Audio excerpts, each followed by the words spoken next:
Hi hello welcome to Naveen GK tricks.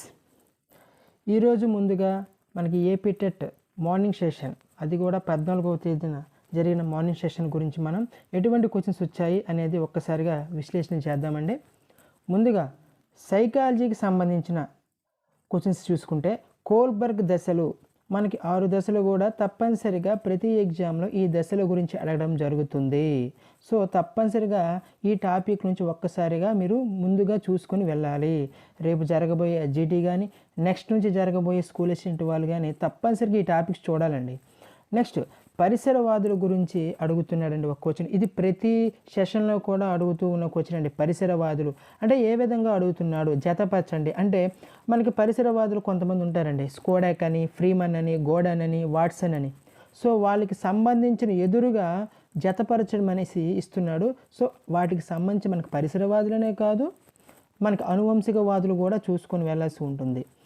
Next అభ్యసన రేఖలండి. అభ్యసన రేఖలో మనకి ఎస్ టైప్ అని ఉంటుంది, అలాగే పుటాకార, కుంభాకార అని అంటాం, చూశారు కదా. దీనికి సంబంధించిన క్వశ్చన్ ఇంతవరకు కూడా నిన్న కూడా అడిగాడు అదే సెషన్లో. సో ఈరోజు కూడా మార్నింగ్ సెషన్లో అడగడం జరిగింది.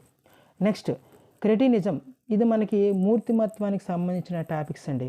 క్రెటినిజం ఏ లోపం వల్ల వస్తుంది అనే ఒక క్వశ్చన్ అడిగాడు. ఇది మనకి థైరాక్సిన్ లోపం వల్ల వస్తుంది. సో దీనికి సంబంధించిన క్వశ్చన్స్ కూడా మనం ఈ టాపిక్ కూడా ఒక్కసారి విశ్లేషణ చేసుకోవాలి మీరు. నెక్స్ట్ మస్ట్ అండ్ షుడ్గా మనకి శాస్త్రీయ నిబంధన, పావులవ్కి సంబంధించిన శాస్త్రీయ నిబంధన గురించి అడుగుతున్నాడండి. ఎలా అంటే అడుగుతున్నాడు, క్రింది వానిలో పావులవ్ శాస్త్రీయ నిబంధనలో గంట శబ్దం దేనిని సూచిస్తుంది అని అడుగుతున్నాడు.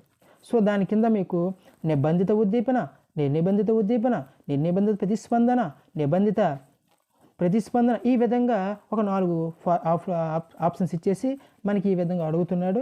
సో ఇది జాగ్రత్తగా చూసుకోవాలి. ఈ టాపిక్ తప్పనిసరిగా ఇంపార్టెంట్ అండి. నెక్స్ట్ అలాగే మనకి ఐసీటీకి సంబంధించిన ఒక క్వశ్చన్ అడిగాడు, చాలా క్వశ్చన్స్ అడిగాడు. అందులో ఒక క్వశ్చన్ బ్లూ రే అనేది క్రింది వాళ్ళలో దేనికి సంబంధించింది, సాఫ్ట్వేరా హార్డ్వేర్ అని ఇచ్చాడండి. యాక్చువల్గా బ్లూ రే డిస్క్ అని ఉంటుంది మనకి, దానికి సంబంధించిన క్వశ్చన్ అడిగినట్టు ఉన్నాడు. నెక్స్ట్ నేషనల్ ఎడ్యుకేషన్ పాలసీ, ఇది ప్రతి సెషన్లో కూడా అడుగుతున్న బిట్సే. సో తప్పనిసరిగా మనం ఎన్ఈపి 2020కి సంబంధించి మనం చదువుకొని వెళ్ళాల్సి ఉంటుంది. అది కూడా ఎన్ఈపికి సంబంధించి కానీ, సిసిఈకి సంబంధించి కానీ, రైట్ టు ఇన్ఫర్మేషన్ యాక్ట్కి సంబంధించి కానీ పై క్వశ్చన్సే అడుగుతున్నాడండి. సో ఇప్పుడు డెప్త్గా చదవకుండా పైన ఏవైతే ఉంటాయో అవన్నీ ఒక్కసారిగా రివీల్ చేసుకొని చూసుకోవాలి. నెక్స్ట్ జతపరచడాలు. యాక్చువల్గా ఈ ఎగ్జామ్స్ మనకి ఎలా ఇస్తున్నాడంటే అండి, సరైనది, సరికానిది, జతపరచడము, సరైనది గుర్తించండి, ఈ విధంగా ఇస్తున్నాడు. సో నెక్స్ట్ క్వశ్చన్ ఏ విధంగా ఇచ్చాడంటే మనకి జతపరచడం ఇచ్చాడండి. గెస్టాల్ట్ వాదము, కార్యసాధక వాదనము, ఇలా వాదాలు ఇచ్చేసి నిబంధన ఇలా ఇచ్చేసి ఎదురుగా ఏబిసిడి అని ఇచ్చేసి మెరుపు లాంటి ఆలోచన, స్కిన్నర పలానా ఇచ్చేసి మనకి అవి జతపరచమంటున్నాడు. సో నెక్స్ట్ ఇదే విధంగా చెప్పాను కదా మీకు, ప్రవచనాలు అడుగుతున్నానండి. స్టేట్మెంట్స్ టైపు ఏ సరైనది, బి సరికానిది, ఇలా ఏబి సరైనది, ఏబి సరికానిది. సో ఈ విధమైన క్వశ్చన్స్ కూడా అడగడం జరుగుతుంది సైకాలజీకి సంబంధించినటువంటిది. నెక్స్ట్ అలాగే ముఖ్యంగా మనం తెలుగులో చూసుకుంటే పర్యాయ పదాలు అడుగుతున్నాడు, నానార్థాలు అడుగుతున్నాడు. అశ్వం పర్యాయ పదాలు అడిగాడు, తురగము, గుర్రము అని అంటాం కదండి. సో వీటికి సంబంధించిన పర్యాయ పదాలు అడిగాడు. నెక్స్ట్ మస్ట్ అండ్ షుడ్గా మనకి 3, 4, 5, 6, 7, 8 ఏపీ టెట్ పేపర్ 1A వాళ్ళకి ఎక్కువగా మనం 3, 4, 5th వరకే ఇస్తారండి. బట్ చేంజ్ చేశారు ఏంటంటే మనకి ఇప్పుడు మాత్రం ఎగ్జామ్స్లో ఎక్కువగా 7, 8 నుంచి మాత్రం ఎక్కువగా బిట్స్ వస్తున్నాయండి. సో దీన్ని బట్టి చూసుకుంటే మనకి స్కూల్ అసిస్టెంట్లో 9th కానీ 10th కానీ మ్యాక్సిమం ఎక్కువ టచ్ చేసే అవకాశం ఉందని చెప్పగలుగుతున్నాను.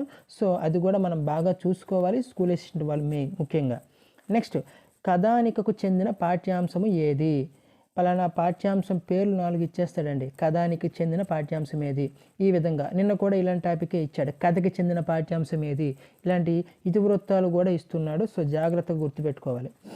నెక్స్ట్ అలంకారాలు, మనకి అలంకారాల రకాలు ఉంటాయి కదండి, ఉచ్చానుప్రాసం, చేకానుప్రాసం, లాటానుప్రాసం. సో అలంకారాల మీద కూడా ఒక క్వశ్చన్ అడుగుతున్నాడు. సందులు తప్పనిసరిగా నేర్చుకోవాలి. గసడదవ దేశ సంధి నిన్న అడిగాడు. సో ఈరోజు వృద్ధి సంధి ఇలా అడుగుతున్నాడు. ఒకసారి ఎనా దేశ సంధి అడిగాడు, లొలనల సంధి, ఇలాంటి సంధులన్నీ కూడా అడుగుతూ ఉన్నాడు. సో జాగ్రత్తగా మీరు సంధులకు సంబంధించి నేర్చుకోవాల్సి ఉంటుంది.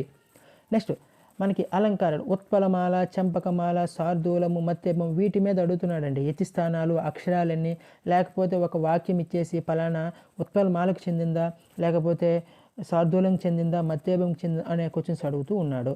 నెక్స్ట్ కర్తరి వాక్యము, కర్మణీ వాక్యము అనే వాక్యాలకు సంబంధించి ఒక క్వశ్చన్ అడగడం జరుగుతుంది. నెక్స్ట్ మనకు తెలిసిందే ఒక పాఠ్యం యొక్క రచయిత పేరు ఇచ్చేసి క్రింది వానిలో ఆయన రచించిన రచన కానిదేది, రచన అయినదేది అనే క్వశ్చన్స్ అనేది అడుగుతూ ఉన్నాడు.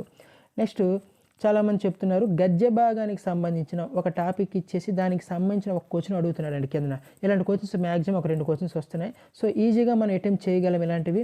దీంతోపాటు ఒక పద్యం ఇచ్చేసి ఆ పద్యం చదివిన తర్వాత దానికి సంబంధించిన భావం ఏంటనేది ఒక లైన్లో అడుగుతున్నాడండి ఇలాంటి టాపిక్. సో ఇలాంటివి చెప్పాలంటే మనం తప్పనిసరిగా 3rd to 8th క్లాస్ వరకు ఈచ్ అండ్ ఎవ్రీ ఏదైతే మనకు పద్యం ఉంటుందో ఆ పద్యాన్ని మనం అర్థం చేసుకొని ఆ పద్యం దేని గురించి చెప్తుందని కూడా తెలుసుకోవాలండి సారాంశం అనేది. నెక్స్ట్ అలాగే 6, 8 నుంచి ఎక్కువగా ఎస్జిటి వాళ్ళకు ప్రస్తుతానికి ఇస్తున్నాడు. రేపుటితో ఎస్జిటి వాళ్ళకి ఎగ్జామ్స్ అవుతున్నాయి కాబట్టి తప్పనిసరిగా 6, 7, 8 మ్యాక్సిమం 8th క్లాస్ మాత్రం ఎక్కువగా ఆడడం జరుగుతుందండి. దీన్ని బట్టి చూసుకుంటే స్కూల్ అసిస్టెంట్ వారు తప్పనిసరిగా 9, 10 అనేది ఎక్కువగా టచ్ చేయడానికి అవకాశం ఉంటుంది. సో తప్పనిసరిగా ఇవి చూసుకోవాలండి. నెక్స్ట్ మ్యాథమెటిక్స్కి వచ్చేసరికి మనం ఆల్రెడీ చెప్పామండి త్రిభుజాలకు సంబంధించి డైరెక్ట్గా ఎటువంటి క్వశ్చన్స్ అడగట్లేదండి. ముందు టెట్ వరకు మనకి ఏ విధంగా అడిగేవాడంటే త్రిభుజంలో 3 కోణాల మొత్తం విలువ ఎంత, 180 డిగ్రీలు, లేకపోతే 2 కోణాలు ఇచ్చేసి ఒక కోణం విలువ కనుక్కోండి, ఈ విధంగా అడిగేవాడండి. బట్ ఇప్పుడు ఆ విధంగా కాదు, జస్ట్ ఫర్ చేంజ్ అనమాట. సో ఈ విధంగా ఇచ్చాడంటే త్రిభుజాలకు సంబంధించి సమబాహు త్రిభుజము, సమద్విబాహు త్రిభుజము, విషమబాహు త్రిభుజము, లంబకోణ త్రిభుజం, ఇలా త్రిభుజాల రకాలు భుజాలను బేస్ చేసుకొని కోణాలను బేస్ చేసుకొని ఉంటాయి కదండి.